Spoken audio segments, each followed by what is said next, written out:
जो भी हुआ है बहुत दुखद है और हम सब एक साथ खड़े हैं। सभी बच्चे हमारे लिए उतने ही इम्पोर्टेंट है, उतने ही कीमती हैं और कोई भी ऐसा कुछ भी बर्दाश्त बिल्कुल नहीं किया जाएगा जो हमारे बच्चों पे हमारे डॉक्टर्स की सिक्योरिटी, नर्सेस की सिक्योरिटी को ब्रीच करता हो। हम सब लोग एक साथ हैं, आप लोगों के साथ हैं और आप पूरा कॉन्फिडेंस रखिए। किसी को भी ये इजाज़त नहीं है कि ऑन ड्यूटी डॉक्टर्स के साथ या नर्सेस के साथ या किसी भी स्टाफ के साथ, चाहे वो मेल है या फीमेल है, कोई फिजिकल वायलेंस बिल्कुल भी बर्दाश्त नहीं किया जाएगा। हमारा आपके साथ बिल्कुल 100% गारंटी है, श्योरिटी है, कुछ भी ऐसा कभी नहीं टॉलरेट किया जाएगा। I am with you, we are all with you, the entire administration is with you. Just have faith in us, we are all with you. I really condemn the incident that has happened in Arjikar Medical College and it is extremely shameful and below humanity इस तरह की चीज़ें हमारे independent India में हो रही हैं। I have actually no words to express the grief and pain I am going through.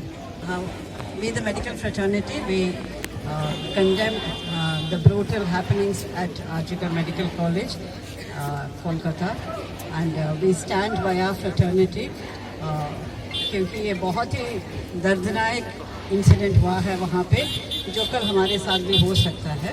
But हम अपनी ओर से हम ये पूरी आश्वासन देते हैं कि हम अपने डॉक्टर्स को, अपनी नर्सिंग स्टाफ को, अपने पैरामेडिकल और बाकी जो हमारे स्टाफ जो अस्पतालों में काम करते हैं, ना सिर्फ पोर्ट ब्लेयर में, बाकी सभी अन्य द्वीपों में जो काम कर रहे हैं, हम पूरा आश्वासन देते हैं कि हमारी ओर से हम पूरी कोशिश करेंगे कि आपकी सिक्योरिटी हम बनाए रखें ताकि कोई आपके ऊपर या आपके ऊपर हम आँच ना होने देंगे।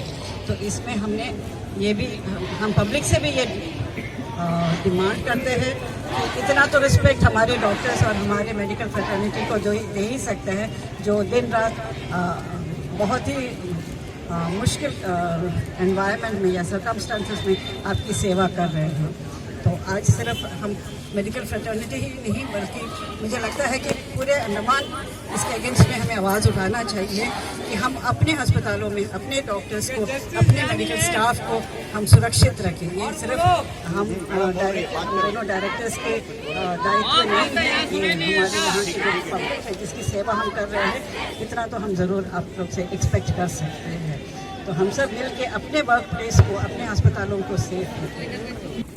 आज बहुत सारे जो युवा हमारे भाई बहन, हमारे बच्चे, हमारी बेटियां यहाँ एकत्रित हुए एक बहुत ही जस्ट कॉज के लिए। पूरे देश में पूरे सारे फ्रेटर्निटी, मेडिकल फ्रेटर्निटी ही नहीं बल्कि बाकी कॉलेजेस में भी आज बहुत बड़ा आक्रोश है। बहुत बड़ा जो अन्याय एक कांड हुआ है, निर्भया सेकंड जो हुआ है, ये बहुत बड़ा एक कांड हुआ है और इसके लिए सभी लोग एक साथ जुटकर आज हम लोग यही मांग कर रहे हैं कि हमारे बहन के साथ जो हुआ है उसके लिए एक एग्जेम्पलरी पनिशमेंट दिया जाए, उनको फांसी दिया जाए ताकि सारे जो बाकी लोग हैं, हत्यारे हैं, अपराधी हैं, इनको एक एग्जाम्पल, एक सबक मिले। और मैं यही चाहता हूं कि हमारे जो बेटियां हैं, न केवल बेटियां बल्कि बाकी भी जो स्टाफ हैं, सबको एक सेफ एनवायरनमेंट मिले। हॉस्पिटल में, हॉस्टल में उनको जो कन्वेंस है, सेफ कन्वेंस दिया जाए। रात को जो बच्चे ट्रैवल करते हैं और जो घर से आते हैं, जो हॉस्टल से आते हैं, उनको अगर जो हॉस्पिटल में रहते हैं रात को, उनको सेफ जगह मिले, जबकि जो कि बिना भय के, बिना डर के वो अपना काम कर सकें। मैंने देखा कि सभी बच्चे बहुत ही मतलब दे आर वेरी सिंसियर, और जो भी हमारे बच्चे काम कर रहे हैं, जितना वो लोग सीखे हैं उससे ज़्यादा वो कोशिश करते हैं कि पेशेंट की सेवा कर सकें। तो इस भावना को हम उनको दबने न दें और उनको हम बढ़ावा दें कि वो सेफली और बिना किसी भय के अपना काम सुनिश्चित रूप से कर सके और आगे पढ़ाई कर सके। जो कभी भी किसी के भी साथ नहीं होना चाहिए, मेडिकल कॉलेज में क्या, हॉस्पिटल में क्या, जहाँ पे तो हम मानवता की सेवा के लिए खड़े हैं, अगर वहाँ पे इस तरह की हरकत हो रही है, इस तरह की कोई चीज़ हो रही है, तो ये तो इंसान होने से भी नीचे गिरने वाली बात है। तो ये बहुत ज़्यादा शर्मनाक घटना है जो हुई है, और हम सबको ये पूरी मिल के कोशिश करनी है कि इस तरह का कोई भी इंसिडेंट कभी भी कहीं भी रिपीट ना हो। तो इसमें सिर्फ एडमिनिस्ट्रेशन तो अपना पूरा तरफ से लगा ही है कि हमने सीसीटीवी भी लगा रहे हैं, हम सिक्योरिटी भी रख रहे हैं, सब पूरा कोशिश करने की कोशिश करें, लेकिन जब तक बेसिक मानसिकता नहीं बदलेगी, जब तक हम इंसान को इंसान मानना नहीं सीखेंगे, ये चीज़ें कभी ख़त्म नहीं हो पाएंगी। हमें बात करनी होगी कि हम जो सर्विस करने के लिए बाहर आ रही हैं, लड़कियाँ, लेडीज़ बाहर आ रही हैं, डॉक्टर्स बाहर आ रहे हैं, रात को सर्विस कर रहे हैं, दिन में सर्विस कर रहे हैं, at least they deserve to be treated like human beings. इंसान की तरह कम से कम उनको ट्रीट कीजिए। बाकी तो आप उससे ज़्यादा तो हम क्या ही एक्सपेक्ट करें, क्योंकि जब हम इंसानियत से भी नीचे गिर जाएंगे तो फिर उसका तो कोई जवाब नहीं है। एक्चुअली उस बारे में मैं कॉम्पिटेंट नहीं हो पाने के लिए। As director of my institute I am only competent to ensure कि मेरे बच्चों की सिक्योरिटी, चाहे वो लड़के हों चाहे वो लड़कियाँ हों, मेरे लिए दोनों ही बहुत इंपॉर्टेंट है, क्योंकि हर एक बच्चा जो यहाँ पढ़ रहा है, जिसके ऊपर सरकार इतना सारा पैसा खर्च करके डॉक्टर बना रही है, देश में डॉक्टर्स की संख्या बढ़ाने के लिए, अगर एक को भी खरोंच भी आती है तो वो हमारी जिम्मेदारी है, एडमिनिस्ट्रेशन की जिम्मेदारी। तो ये उसका ध्यान रखना मेरी जिम्मेदारी है। और बाकी जैसे कि हम पहले भी कह चुके हैं, आम जनता से भी ये विनती करते हैं कि जो बच्चे, जो डॉक्टर्स, जो लोग यहाँ पे आपकी सेवा कर रहे हैं, चाहे वो लड़कियाँ हैं, लड़के हैं, आदमी हैं, औरत है, नर्सेज हैं, पैरामेडिक स्टाफ है, वो अपने परिवार को छोड़ के अब वो कीमती समय आपकी सेवा में लगा रहे हैं।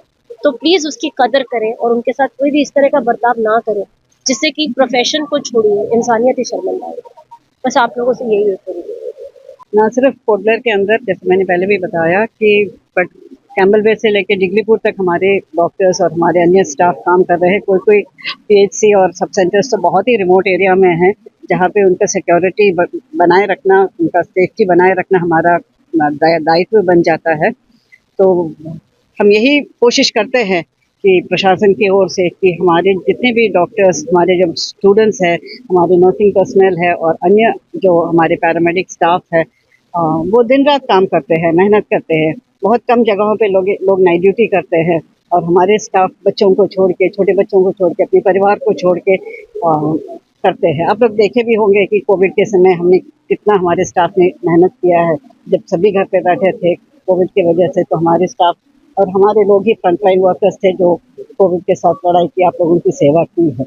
तो ऐसे में हम एक्सपेक्ट करते हैं कि हम ग्रैटिट्यूड तो एक्सपेक्ट करते ही नहीं हैं, लेकिन मिनिमम जो इंसानियत है वो तो हम एक्सपेक्ट करते हैं कि ये ऐसा ना हो कि एक दिन इंसानियत ही मर जाए यहाँ पे हमारे बीच में। तो हमारा द्वीप बहुत छोटा सा द्वीप है, तो ये तो हम कर ही सकते हैं कि हम सब मिल के, ना सिर्फ हमारे लोग बट हमारे जो पब्लिक है, जो हमारी जिसकी सेवा हम कर रहे हैं, तो उनका भी दायित्व इक्वली बनता है कि वो अस्पतालों को इज्जत करें। जो स्टाफ डॉक्टर्स काम कर रहे हैं, दिन रात मेहनत कर रहे हैं, उनकी कदर करें, उनकी इज्जत करें और उनके साथ ऐसा व्यवहार करें ताकि उन डॉक्टर्स को भी लगे या स्टाफ को भी लगे कि उनकी सेवा और अच्छी तरह से हम कर सकें। तो बस हम लोग सब मिल के, मुझे पूरा विश्वास है कि हमारे द्वीप में हम शांति बनाए रखेंगे, हम बना सकते हैं। हम एक दूसरे के साथ मिल के हम ज़रूर हम अपने अस्पतालों को, अपने वर्क प्लेसेस को हम ना सिर्फ लड़कियों के लिए बट लड़कों के लिए भी हम उसको सेफ बनाए रखें। क्योंकि ये जो इंसिडेंट हुआ कल बॉयज़ के साथ भी, मेल डॉक्टर्स के साथ भी हो सकता है, तो एवरीबडी इज़ वल्नरेबल, हम सब वल्नरेबल है, हमारे साथ भी ये हो सकता है। तो हम यही कोशिश करेंगे कि हम सब मिलकर कि हमारी जो सेवाएं हम दे रहे हैं उसको बेहतर बनाने में आप लोग सब अपना योगदान दें। से बढ़िया कॉलेज में अगर पीजी सीट स्टूडेंट जिन्होंने इतनी मेहनत करी हो, इतना आगे वो पहुंचे हैं, और उनके साथ अगर ऐसा होता है तो बहुत डिसहार्टनिंग है कि हम लोग इस चीज़ के लिए पढ़ाई कर रहे हैं। खा पी के तो हम लोग भी अपना पेट भर सकते हैं, कोई ऐसा नहीं है कि हमें डॉक्टर ही बनना है, बट एक जो पैशन होता है, जो save a life to work for humanity, वो इस प्रोफेशन में थोड़ा ज़्यादा है। भले सैलरी थोड़ी कम मिले, बट हम लोग जो करना चाहते हैं वो हमारा एक इनर कॉज है। बट ये जो ऐसे इंसिडेंट्स होते हैं, इट इज़ वेरी डिसहार्टनिंग कि मतलब I expect general public also कि ये सिर्फ ऐसा नहीं कि डॉक्टर्स के साथ हुआ, आज अगर हमारे साथ हुआ कल आपके साथ भी हो सकता है। अगर एक डॉक्टर अपने हॉस्पिटल में सेफ नहीं है तो एक रोड पे चलती हुई लड़की भी सेफ नहीं है। यही टाइम है कि हम लोग सब यूनाइटेड हो। और मैं बस इतनी रिक्वेस्ट करना चाहता हूँ कि जो लोग कुर्सियों पे बैठे हैं, अगर आपको लगता है कि आप कुछ भी कर सकते हो तो प्लीज कीजिए। नहीं, अगर आपको लगता है कि यू आर नॉट कैपेबल तो प्लीज रिजाइन, आप लोग हट जाइए वहां से, लेट डिफरेंट पीपल कम। क्योंकि हम तो आपसे सवाल पूछेंगे, हम किससे पूछें? हम अगर अपने हॉस्पिटल में कुछ होता है, we go to our director ma'am, we go to our dean ma'am. वैसे ही we are asking questions to the government कि क्यों हुआ ऐसे, कहाँ गलतियां हो गई, हमने क्या गलती करी। आप सोचिए 36 आवर्स 48 आवर्स की नाइट ड्यूटी रहती है, उसमें अगर person goes and she is sleeping also and that also in a seminar room, अगर वहाँ सेफ्टी नहीं है तो हम कहाँ? प्रधानमंत्री जी कहते हैं कि 2026 तक विकसित भारत बन जाएगा, ऐसे नहीं बन पाएगा विकसित भारत। हम सबको एक साथ आके करना पड़ेगा। तो आई वांट एवरीबॉडी कि इसको कंडेम करें और ऐसे ही जोर शोर से हम अपनी आवाज़ प्रशासन तक पहुंचाएं। और हमें बहुत बुरा लगा as a medical fraternity as a student.